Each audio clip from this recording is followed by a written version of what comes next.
Shalom, bonsoir à tous et à toutes, bienvenue, vous êtes ici à Christ dans toutes les nations, Genève, alléluia, on se réjouit d'être ensemble ce soir. Vous qui êtes sur YouTube, vous êtes les bienvenus.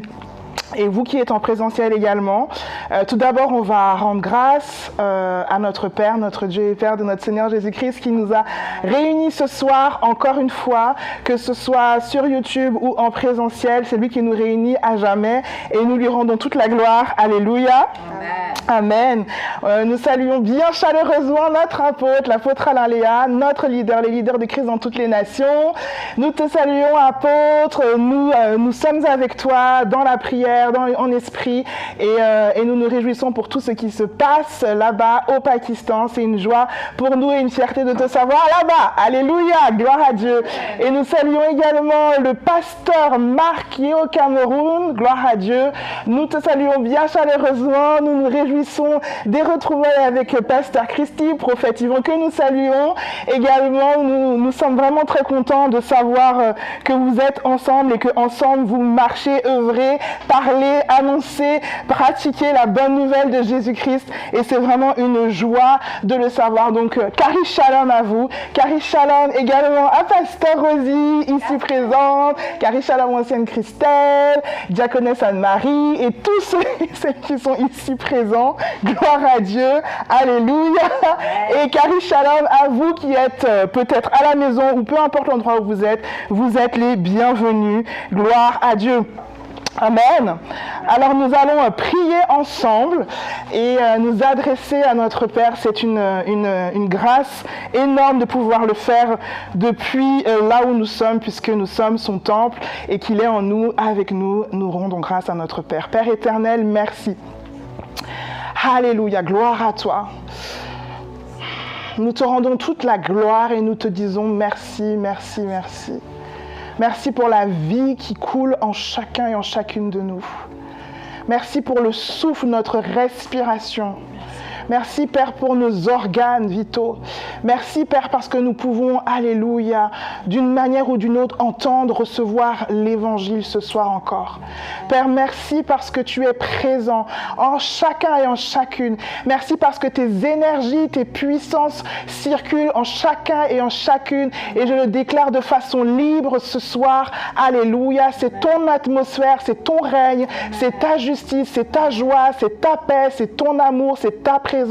Et tout ce que nous désirons, c'est encore plonger nos regards en toi, découvrir encore des choses ce soir, te contempler, Père. Alors merci d'attirer notre attention à toi ce soir, d'attirer nos pensées encore vers toi. Merci pour ton esprit de sagesse, de révélation qui nous conduit dans toute la vérité, dans les moindres détails, Père. Et nous sommes reconnaissants, reconnaissantes de pouvoir être là debout et de pouvoir dire Alléluia avec joie, avec détermination, avec assurance, que nous sommes aimés de toi, que nous sommes tes fils et tes filles chéries. Alléluia. Gloire à toi, Père. Amen et amen. Alléluia, gloire à Dieu. Alors, vous pouvez bien sûr vous asseoir et nous allons continuer. Nous sommes dans un thème qui est vraiment... en fait, tous les thèmes sont excellents. Et ce thème-là, il est très intéressant. On est dans la fin de l'année. Et on parle du rythme sacré. Nous savons que nous avons des rythmes assez particuliers, surtout la fin de l'année. On court à gauche et à droite. Il y a les cadeaux, il y a les choses à préparer, il y a les voyages. Et le fait de parler du rythme et du rythme sacré, le rythme de Dieu, nous parle encore plus en ce moment. Et je crois que ça va nous aider à traverser aussi cette période de façon différente cette année, de façon plus peut-être posée dans le rythme divin, dans cette grâce infinie que notre Père nous offre éternellement. Amen. Alléluia. Alors donc je l'ai dit, nous sommes dans le thème de rythme sacré et nous parlons de vivre dans le temps qui est divin, le temps divin, avec pour focus de trouver les rythmes de la grâce de Dieu et s'en imprégner. Je répète, le focus c'est quoi?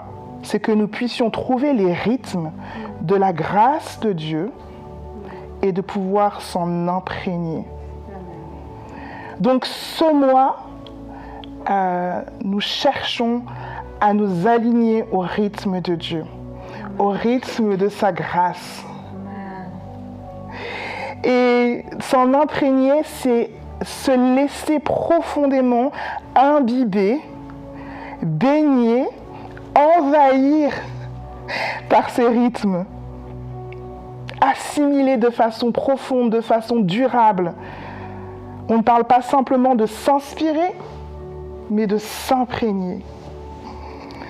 Donc aujourd'hui, nous parlons du pouls de la prière, le pouls P-O-U-L-S, le pouls de la prière. Waouh, c'est un rythme de vie. Quand on parle du pouls, on parle de vie, on parle de cœur et on parle de quelque chose de vital, de quelque chose d'essentiel. Nous avons besoin du pouls pour prendre le rythme cardiaque de quelqu'un et pour savoir si la personne est toujours en vie. Une des choses qu'on vérifie, c'est quoi? C'est le pouls.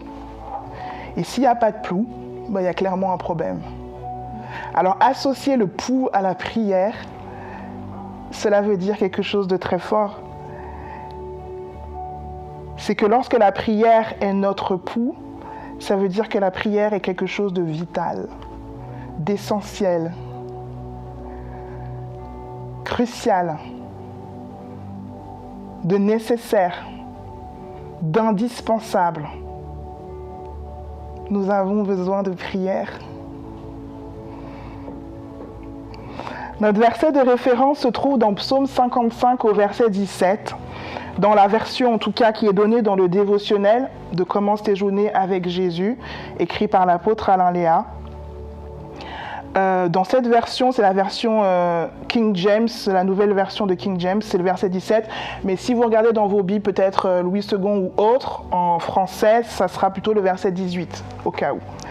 Donc, je vais lire le verset de référence que nous avons pour aujourd'hui. Le soir, le matin et à midi, je prierai, je crierai à haute voix et il entendra ma voix. Le soir, le matin et à midi, je prierai et je crierai à haute voix et il entendra ma voix. Et c'est la personne qui a dit cela, qui a crié en fait cela, parce que quand on le lit, on sent un cri du cœur. On sent qu'il y a quelque chose qui est vital ici. On sent que la personne, elle est concernée, elle est déterminée. Elle veut communier. Elle veut parler avec son Père, elle veut parler avec Dieu. Mais ce n'est pas juste comme ça. Il scande le soir, le matin, et à midi, je prierai. Je crierai à haute voix, et il entendra ma voix. Ça, c'est David. C'est David qui dit ça, et je regardais encore sa vie, et j'étais impressionnée parce qu'on sait que David, il est né sous l'ancienne alliance. Il est né à un moment où on est encore, il y a la loi qui n'est pas encore accomplie par Jésus-Christ. Et il est dans cette période-là. Et le fait de lire ça et de voir cette détermination et ce cœur qui cherche en fait Dieu, je suis impressionnée en fait. Parce que on pourrait peut-être se dire, ah c'est hyper religieux. Non, non, David c'était un homme selon le cœur de Dieu. Amen. Et il était, mais genre dans une relation, une communion avec Dieu qui était magnifique. Et en fait, dans certains de ces psaumes, il dit, mais si je suis au séjour des morts, te voilà. Si je suis en haut, te voilà. Partout où je suis, tu es là. Il avait des révélations qui étaient très profondes. Alléluia. Et c'était le Père, c'était l'Esprit qui le lui révélait. David, il a été oint très jeune. Un jeune adulte, peut-être 15, 17 ans. Il y en a qui disent 15, 17 ans. Il a été oint par le prophète Samuel et c'était un peu dans la discrétion. Ça n'a pas été fait devant tout le monde. Il n'était pas prédisposé, en tout cas aux yeux des uns et des autres, même de Samuel. Il n'était pas forcément prédisposé, appelé à être roi. Et Dieu a dit, c'est lui, je veux lui. Le gars là qui est au fin fond en train de garder les moutons qu'on a mis de côté. Alors il y a plein de gens qui réfléchissent à ça, mais on ne va pas s'attarder sur ça. Mais il était mis un peu de côté. Ses frères étaient grands et costauds et lui il était assez fin et pas forcément d'une taille de roi. Et Saül était le roi à l'époque. Et en fait, va s'en suivre toute une histoire par rapport à David. Et il va être oint à ce moment, donc appelé par Dieu, oint roi, mais il ne va pas devenir roi tout de suite. Et on voit, et qu'on ait lu ou qu'on n'ait pas lu la Bible, on entend parler un peu de tout ça. On entend l'histoire un peu de David. Et l'histoire de David est assez poignante parce qu'on lui a dit qu'il allait devenir roi. C'est waouh, c'est énorme. Mais le parcours, il ne savait pas ce parcours. Qu'est-ce qu'il allait se passer? Right? Donc il est là comme ça dans son parcours et son parcours est complètement difficile. Au début adulé à un moment donné, après détesté, après il y a eu une femme, sa femme elle le méprise. En fait, il a souffert mais complètement. Il a eu la dépression, on peut dire qu'il a eu tout ce qu'il a eu en fait. Il est devenu un combattant, guerrier, il a tué, il était dans des choses qu'il n'avait peut-être pas forcément imaginées ni eu envie. Il était complètement pris dans tout ça, mais dans toutes ces choses, on voit dans les psaumes que le gars, il avait un cœur pour Dieu et il voulait communier. Alléluia. Et il trouvait le temps. Et ça, c'est assez impressionnant parce que si on regarde la vie de ce frère, sa vie était remplie. Mais remplie de A jusqu'à Z. Il était en train de fuir tout le temps. Il était persécuté, il était dans les grottes. Tu sais, tu tournes ton dos, tu ne sais pas qui est pour toi ni contre toi. Hein. Tu es là dans la grotte, tu trembles, tu es stressé, tu as peur, tu ne sais pas si tes gars, ils sont avec toi ou pas. Tu ne sais pas qui va se retourner contre toi. Mais dans toutes ces occupations-là, dans sa tête, dans ses angoisses, il a trouvé refuge en Christ et il a trouvé un rythme, le pouls de la prière. Le matin, le midi, le soir. Il a dit le soir, le matin, le midi, je prierai. Je suis déterminé, je ne me laisserai pas prendre ce temps-là. Ce temps-là est trop important pour moi. Il est devenu roi. Aucun de nous n'a été roi sur terre. On a des vies très chargées. Imaginons encore la vie de ce roi chargé. Il doit régner sur une nation. Et ce n'était pas facile. Le soir, le matin, le midi, je prierai. Et c'est là en fait que le texte nous emmène, sur le pouls de la prière, sur cette détermination-là. Il a voulu prier pas religieusement, non. Il a compris la communion, il a compris que c'est sa source de vie, son refuge, tout ce dont il a besoin est là. Et pourtant, il n'était pas dans cette dispensation dans laquelle nous sommes, de la grâce, où Christ est en tous, Christ est en nous, nous sommes devenus son temple, nous sommes saints, nous avons les mains blanches, pures, nous avons le cœur pur grâce à lui. Lui, dans son état là dans lequel il était, rythme cardiaque, pouls de la prière, le soir, le matin et le midi, je prierai. Gloire à Dieu. Alors,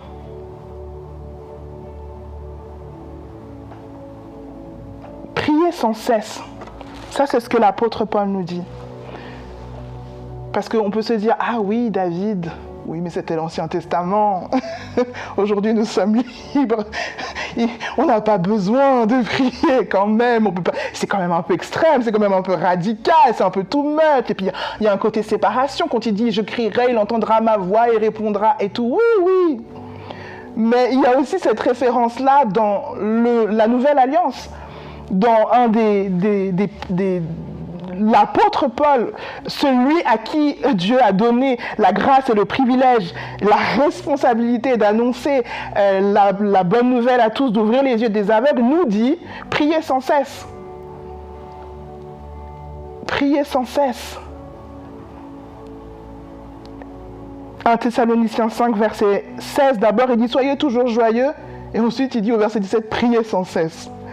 Et au verset 18, il dit « Rendez grâce en toutes choses, car c'est à votre égard la volonté de Dieu en Jésus-Christ. » Alléluia. Il appelle les frères, dans Éphésiens 6, au verset 18, à faire en tout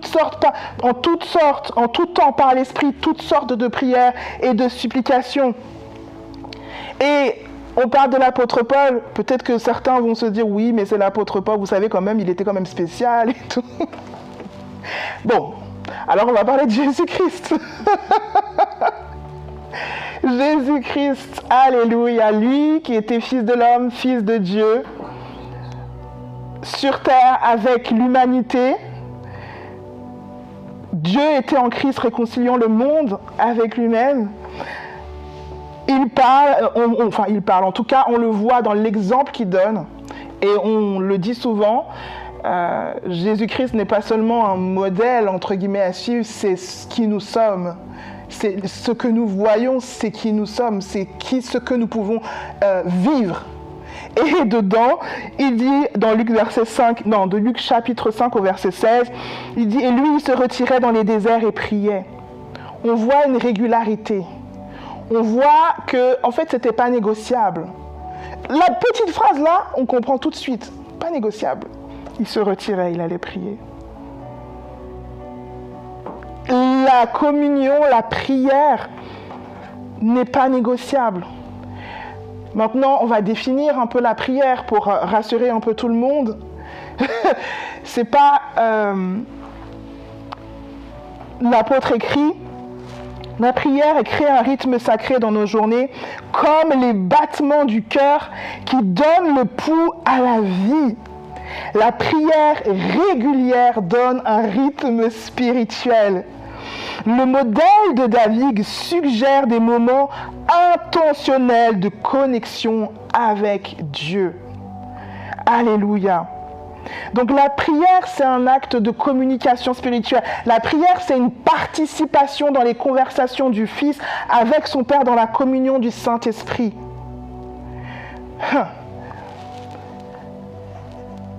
C'est la communion, en fait, avec notre Père.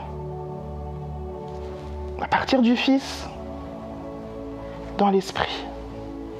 Et la grâce qui nous a été faite, c'est pour ça qu'on parle des rythmes sacrés de la grâce de Dieu, c'est que nous sommes en lui et qu'il est en nous. Donc cette communion-là est complètement et totalement accessible à tous et à toutes. En tout temps, en tout lieu, puisque nous sommes devenus son temple. En tout temps, en tout lieu, puisque nous sommes devenus son temple. Nous avons un accès direct au Père grâce à Jésus. Dieu était en Christ, réconciliant le monde avec lui-même. Alléluia. Il nous a placés en Christ et nous avons un accès direct au Père à partir du Fils par l'Esprit. Nous avons eu une semaine de jeûne et prière et je suis vraiment reconnaissante et je vraiment remercie Père et également merci à l'apôtre Analéa pour cette semaine de prière de jeûne parce que nous avons expérimenté déjà le rythme sacré, nous avons expérimenté des temps, le matin, le midi et le soir et nous avons vu la différence dans nos vies. Peu importe à quel degré, peu importe à l'endroit où on a commencé, mais nous avons vu qu'il y avait une différence. Dans ce rythme-là, il y avait quelque chose de différent. Alléluia. D'avoir tout au long, en fait, des temps qualitatifs. C'est pas juste... j'ai dit que je priais le matin, le midi et le soir, et puis je fais merci Père, pouf, c'est fini, et puis j'ai fait mon taf, quoi. Je coche. On parle de pouls. Donc le pouls, c'est ce qui mesure le rythme cardiaque. Donc ça veut dire quelque chose de vivant, en fait. C'est quelque chose de vivant. Donc quand on parle de la prière à cet endroit-là, c'est vraiment un temps de communion avec le Père, dans le Fils, par l'Esprit. Alléluia. Et nous avons un rythme sacré, un rythme spirituel. Nous nous alignons à ce moment-là à la cadence, au pas de Dieu, au rythme de la grâce. que ce soit dans nos activités quotidiennes, mais aussi dans nos pensées, dans nos relations, dans nos émotions, nous alignons gentiment, tranquillement à celle du Père, au rythme de la grâce de Dieu et non de la performance. Gloire à Dieu. Amen. Les moments, donc ensuite on continue, les moments spécifiques mentionnés créent une structure pour la vie spirituelle. La prière régulière transforme les moments ordinaires en rencontres sacrées. Je vais juste revenir un petit peu avant parce que ça remonte. Juste avant, il parlait de l'intentionnalité.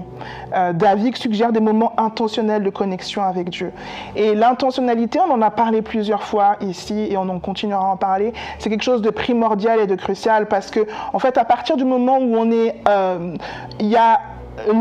intentionnel dans nos temps, en fait, il y a une différence. Pourquoi ? Parce que notre cœur est disposé. Nous sommes disposés et nous pouvons communier avec le Père dans cette disposition-là. Et dans cette communion-là, il y a une conversation. Donc ça veut dire que tu peux te poser et écouter, et ça veut dire également que tu peux parler. C'est une conversation. Alléluia. Et on a des temps de silence. Gloire à Dieu. Et dans ces temps de silence, il y a des révélations ou simplement le calme, la paix. L'intentionnalité est tellement primordiale. Primordiale. Gloire à Dieu. Donc maintenant on revient. Une structure pour la vie spirituelle. Les moments spécifiques mentionnés créent une structure pour la vie spirituelle. La prière régulière transforme les moments ordinaires en rencontres sacrées. Une structure pour la vie spirituelle. Qui savait qu'il avait besoin d'une structure pour sa vie spirituelle? Alléluia. Oui, on a besoin d'une structure parce que nous vivons. La vie spirituelle, c'est le fait d'être un fils et d'être une fille de Dieu. Et dans notre vie, en tant que fils et fille de Dieu, on a tout à apprendre en fait. On a tout à découvrir. Et la prière, alléluia, dans le pouls de la prière, donc de cette régularité, donne une structure à notre vie de fils et de filles de Dieu parce que nous vivons dans ce monde-là et nous avons besoin de cette structure-là pour notre vie spirituelle. Alléluia. Amen. C'est comme le squelette. La prière régulière transforme les moments ordinaires en une rencontre sacrée. Alléluia.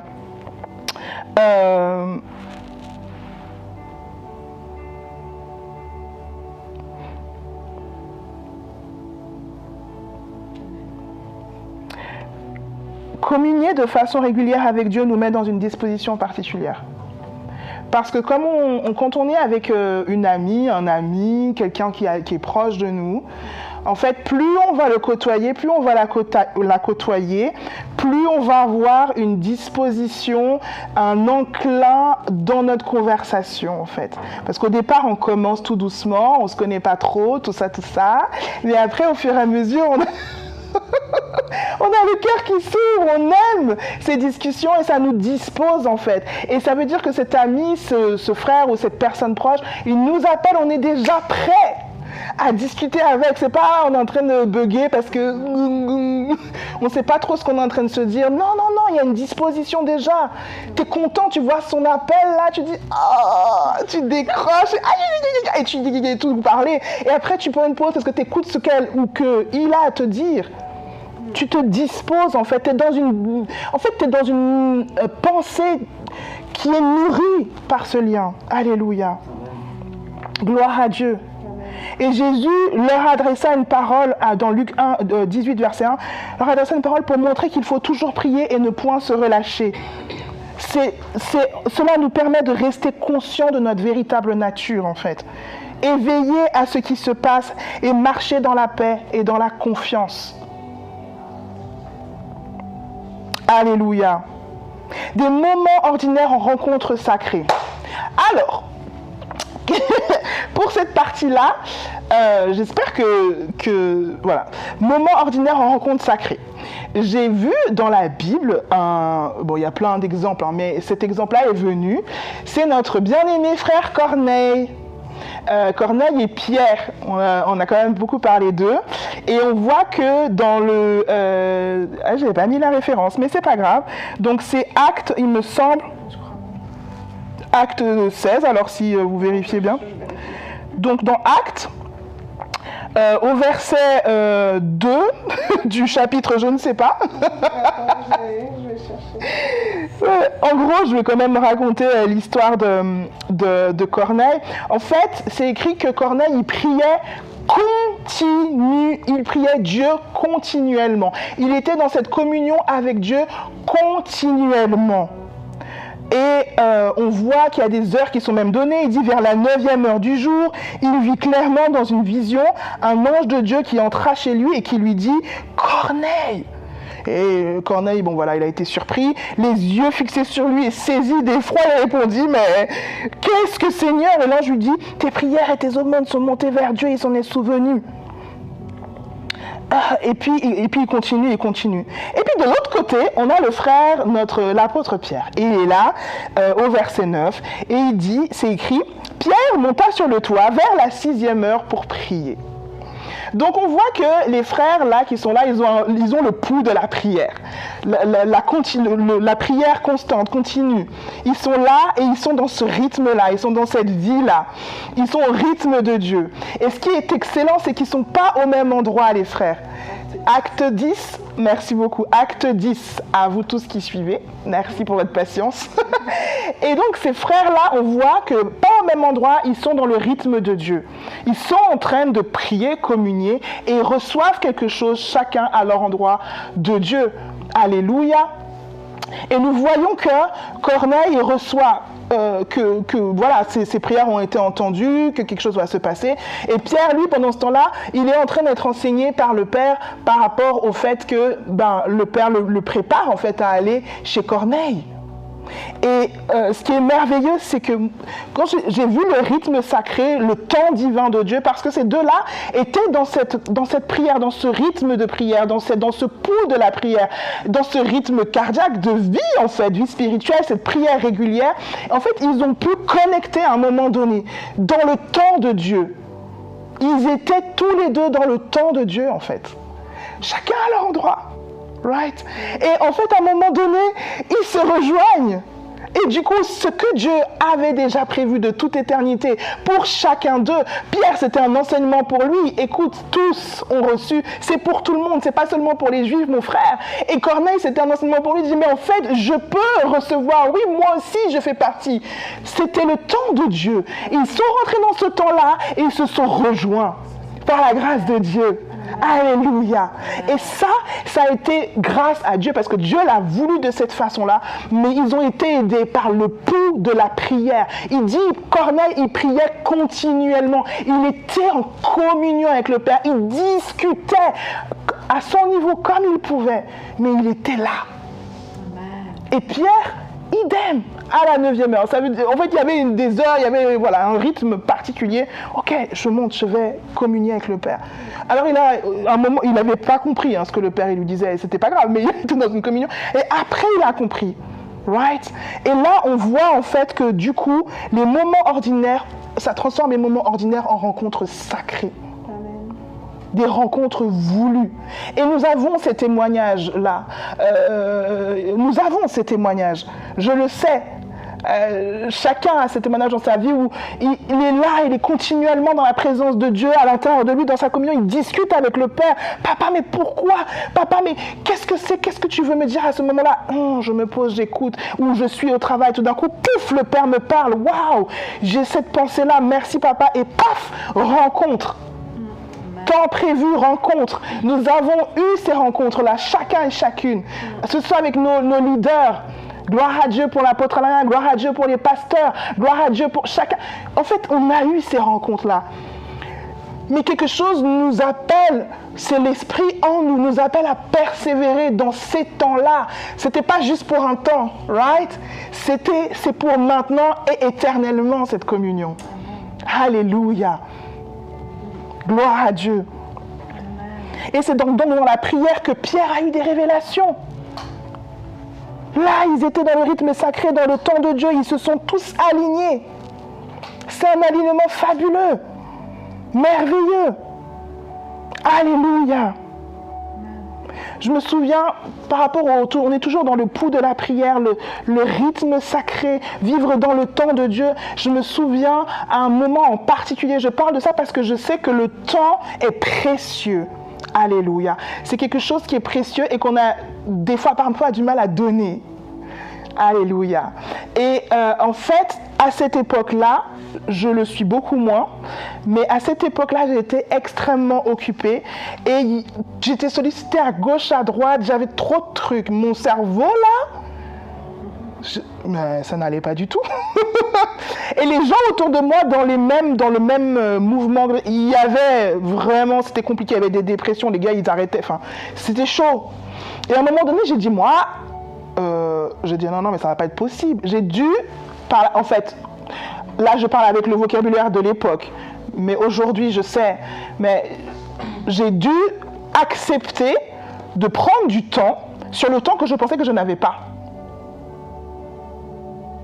J'ai dû accepter de faire ce pas-là. Et j'ai dit, oulala, en fait, t'as 24 ans, t'as l'impression que t'as plus, enfin, il n'y a pas assez de temps. Mais en fait, c'est faux. Dieu est le maître du temps. Amen. Et tu as le temps, en fait. Et c'est pas une condamnation, c'est juste une révélation et une joie pour toi. Parce que toi qui croyais que tu n'avais peut-être pas le temps, ce soir, tu découvres que tu as le temps. Alléluia, Dieu te donne le temps. Son temps. Et en fait, à ce moment-là, j'ai dit, oulala, moi je vais jamais y arriver, je crois que je vais clamser et je vais jamais arriver, je sortirai pas indemne de cet endroit en fait. Du coup, ce que j'ai fait, inspiré vers l'esprit, bien sûr, parce que moi-même toute seule, j'aurais déjà dit non.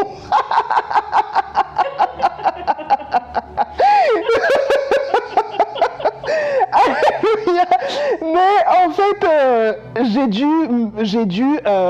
il m'a donné une stratégie pour moi à ce moment-là. Et ça, c'est important, la communion, parce que il te donne des stratégies pour toi, dans ta situation, dans le temps que tu traverses. C'est pas qu'aujourd'hui, maintenant, je vais faire la même chose que j'ai fait hier.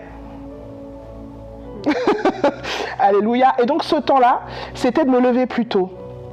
Je vous dis, moi, j'aime beaucoup dormir et c'était pas... Voilà. Mais je savais que quand je me levais plus tôt et que je prenais ce temps, ma journée... Non, mais je ne comprenais pas en fait. Ma journée était différente. Il y avait des trucs que je ne pensais pas qu'ils pourraient rentrer dedans, qui rentraient. Il y avait des... Non, mais ça coulait. Et c'est pas pour dire c'est une recette maintenant, je vais me lever plus tôt. Non, c'est pas ça. C'est qu'en fait, dans la communion, en fait, tu vas entrer dans un rythme divin en fait. Il va te faire rentrer dans son rythme divin. Et tu vas prêter attention. Et donc, du coup, dans ta journée, tu vas faire des choses tout va s'aligner, en fait. Alors que la même journée que tu avais passée hier, il y avait rien qui s'emboîtait et tout s'accumulait et c'était encore plus stressé. Et tu te disais, j'ai pas le temps de passer du temps, en tout cas, posé avec Dieu. Tu peux passer du temps, pas forcément posé. Mais il y a des moments où tu as besoin d'être posé. Right, dans une relation amoureuse, dans un couple, il y a un moment où tu as besoin d'être posés tous les deux face à face. Vous pouvez vous envoyer des messages, des trucs machin, mais à un moment donné, nous habitons dans la même maison, nous dormons ensemble, il faut quand même une petite communication. Et ces temps-là sont précieux. Et j'ai vu, à un moment donné, des fois, vous êtes obligé de mettre dans le calendrier. Gars, chérie, on se rencontre parce que là... Parce que vous n'arrivez pas. Bon, je suis pas mariée, je vous dis ça, mais c'est parce que j'ai regardé d'autres gens. Si jamais... Je parle parce que j'ai observé, je dis pas que c'est ma vie. Ok, mais voilà, vous comprenez ? Donc il est le maître du temps, il te donne du temps et te permet de voir quand c'est possible pour toi et de pouvoir le prendre et comment le prendre. Et n'oublions pas, nous sommes le temple. Nous sommes le temple de Dieu. Il n'y a pas besoin de faire une structure spéciale pour aller communier avec le Père. C'est à l'intérieur. Même des fois tu peux fermer les yeux, mais des fois tu as juste les yeux ouverts et tu es en communion. Des temps de qualité en communion, juste là, assis. Et pendant que j'écrivais, alors ça c'est marrant, Je ne sais pas si c'est pour quelqu'un. Tu es là, en fait, parce que l'apôtre Alain Léa nous a parlé du temps, des temps de qualité, que ce soit qualitatif, mais pas quantitatif. C'est pas que tu es là à commencer à kalakala, chakalabla, et puis t'enflammer, si c'est qualitatif, alléluia. Mais bon, si c'est juste parce que tu dois le faire, ça sert à rien, en fait. Je te le dis, franchement, pour t'éviter des... Voilà. Mais... les temps qualitatifs en fait. Et pendant que j'écrivais, c'était comme si je voyais une femme assise face à son bureau, sur une chaise. Et c'était juste de dire en fait que ce temps-là, où tu es dans ton bureau seul, c'est juste peut-être parfois juste tu fermes les yeux. Parce que l'esprit va t'appeler d'une façon douce et légère, il va te faire des petits coucous. Et tu fermes juste les yeux, que ce soit 1 minute. Peut-être que tu dis rien, ou tu dis simplement merci Père. C'est la prière, la communion. Amen. Et dans ce temps qualitatif, ça fait la différence pour ta vie, pour la suite de ta journée. Je vois encore l'écran là qui est devant toi. Il y a ton écran qui est là. Et tu es là, tu es assise comme ça. Comment est-ce que je vais faire pour communier? Ferme les yeux 5 minutes, 1 seconde, 1 minute. Le temps de Dieu, c'est le temps de Dieu. Communion, simple. C'est juste que tu te réalignes, tu reprends conscience. Parce que l'apôtre nous a dit qu'on ne se déconnecte jamais, on est toujours connecté. Mais tu reprends simplement conscience de sa présence. Là où tu es.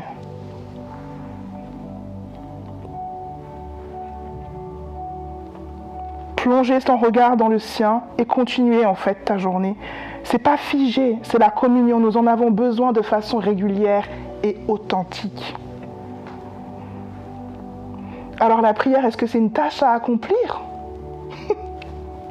La prière, nous dit l'apôtre Alain Léa, n'est pas une tâche à accomplir. C'est le pouls qui maintient une relation vivante. C'est le rythme tranquille qui nourrit notre lien avec Dieu jour après jour. Ne passons pas un jour sans ce moment-là, en fait. Il nous faut vraiment comprendre que la prière, on a peut-être grandi dans des sphères ou dans des lieux ou dans des pensées où c'est quelque chose de... La prière, c'est une corvée ou quelque chose qu'on doit cocher ou quelque chose qu'on doit faire, où je dois absolument être dans tel lieu, tel endroit, à tel moment, à genoux, de cette position, avec... Je sais pas, en fait, je sais pas comment. Et non.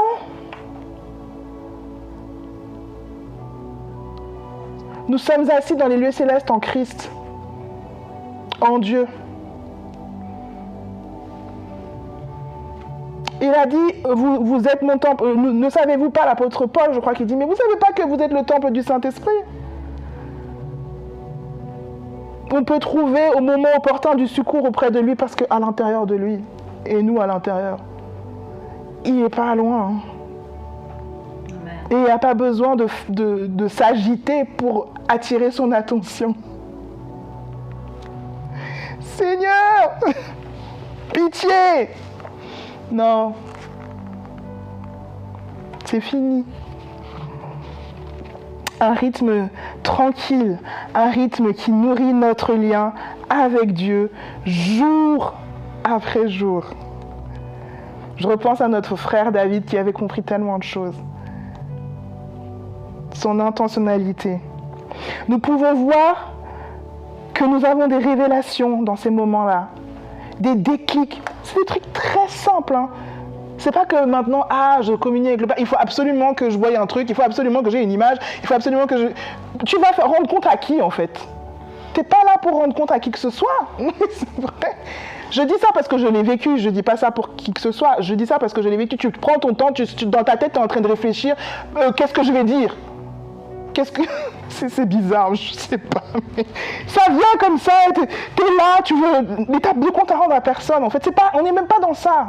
Ça, c'est une autre économie. des déclics, des compréhensions dans la présence, dans la conversation. Dieu nous parle et nous écoutons. Nous lui parlons et il nous écoute. Nous prenons le temps d'entendre et de savourer nos conversations, quelle qu'en soit la durée. Simplement un « je t'aime » de papa. Simplement un regard. Ou juste la paix. Ou juste une conscience. Ou alors une conversation tellement longue. Grâce au pouls de la prière, nous éduquons, nous alignons notre âme au rythme divin. Alléluia. Amen. Alors nous allons conclure sur la réflexion du jour qui nous a été donnée. Et je nous invite tous et toutes, là où nous sommes, à vraiment prendre le temps de réfléchir sur ce point-là que je vais donner. Si vous avez une position favorite ou je ne sais pas, pour vous concentrer, faites seulement. Et je vais lire les réflexions du jour. Alléluia. Alors, quels sont les rythmes de prière qui marquent tes journées? Comment des habitudes de prière régulières pourraient-elles approfondir ta vie spirituelle? Et on a un conseil, un tips, un exercice pratique qui nous est donné. Et je crois que nous avons vraiment une possibilité là, une opportunité là qui est quand même grande. C'est cet exercice-là. Fixer 3 temps de prière spécifiques aujourd'hui, ou demain, ou après-demain, après-après-demain. C'est lui qui nous donne le vouloir et le faire. Hein. Il nous donne la force. Il nous donne le courage. C'est ses puissances qui sont à l'œuvre. Bia. L'avancée. Donc fixe 3 temps de prière spécifiques, marquant ainsi ta journée d'une connexion sacrée.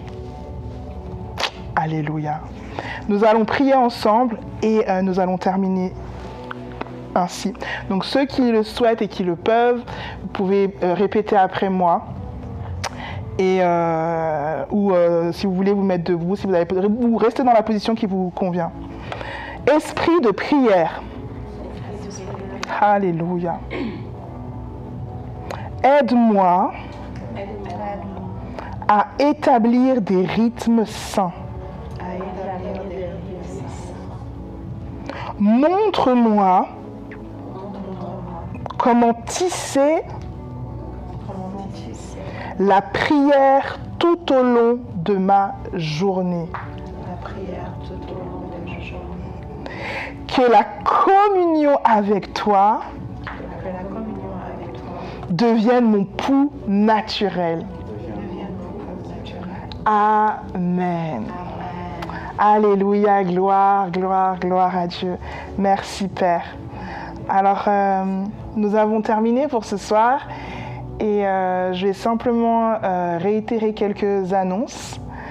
Donc la première annonce, c'est que du 20 au 22 novembre, nous aurons un temps spécifique avec le prophète Yvan, ce sera sur Telegram. Donc tous ceux qui sont sur YouTube et qui souhaitent en savoir plus, vous pouvez écrire sur le chat et nous vous répondrons. Donc c'est sur Telegram, ce seront des temps particuliers, le matin et le soir, donc du 20 au 22 novembre 2025. Le thème sera en fait la bonne nouvelle de Jésus-Christ. Alléluia. Donc préparons-nous également pour ces temps, réjouissons-nous, préparons nos agendas pour savoir qu'il y aura ces temps-là particuliers. Avec le prophète Yvan, nous nous réjouissons d'avance. Et puis, rendez-vous demain matin, 6h30 avec Pasteur Christy, samedi matin avec prophète Yvan, la même horaire. Et puis, dimanche, ici en présentiel, nous nous réjouissons de pouvoir écouter l'ancienne Christelle, toujours sur le même thème. Rendez-vous ici, ouverture l'ouverture des portes dès midi. Sur YouTube, ce sera à partir de 12h30, 12h45, le direct. Et si jamais ça commence pas tout de suite, attendez, vous serez surpris et réjouis. Alléluia! Donc, nous saluons encore chaleureusement notre merveilleux apôtre, le pasteur Marc, prophète Yvan, pasteur Christy. Alléluia! Nous nous réjouissons de tout ce que vous allez expérimenter, que vous expérimentez déjà en ce moment même. Gloire à Dieu, Cari Shalom à tous.